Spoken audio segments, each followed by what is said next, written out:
Certaines cellules sont capables de survivre et de se multiplier sans respirer, c'est-à-dire dans des milieux dépourvus de dioxygène.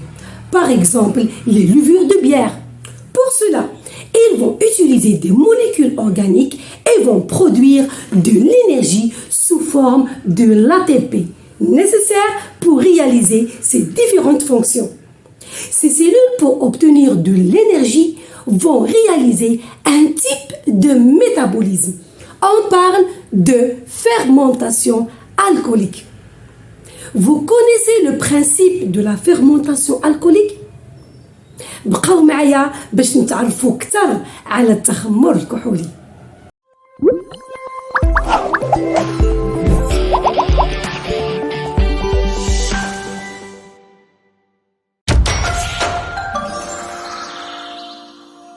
On cherche à déterminer si les levures sont susceptibles de développer un autre métabolisme que la respiration, en particulier lorsqu'elles sont privées de dioxygène. Pour cela, des levures sont mises en culture dans un milieu glucosé et bouchées, empêchant un renouvellement en dioxygène.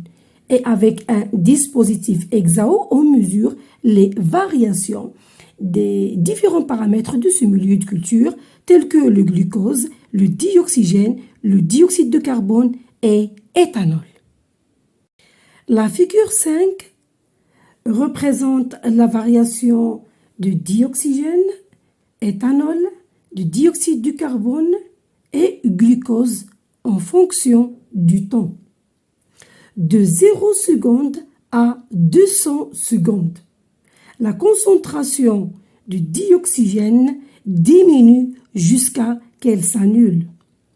Celle de glucose, elle diminue, passe de 43 UA à 27 UA, alors que celle du dioxyde de carbone, la valeur reste presque constante et minimale, tandis que celle de l'éthanol se présente en trace. De 200 secondes à 700 secondes, on constate qu'il y a une faible diminution de la concentration de glucose avec augmentation de celle de CO2 et de l'éthanol. D'après ces résultats, on peut dire que en début d'expérience et en présence d'une faible quantité de dioxygène, les levures ont réalisé la respiration cellulaire pour la dégradation du glucose présent dans le milieu.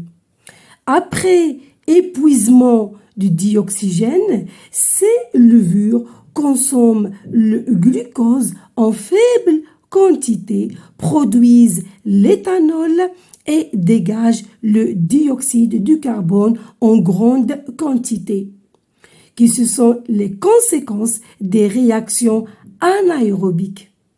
On peut déduire donc que les cellules des levures en absence de dioxygène dégradent le glucose en faible quantité.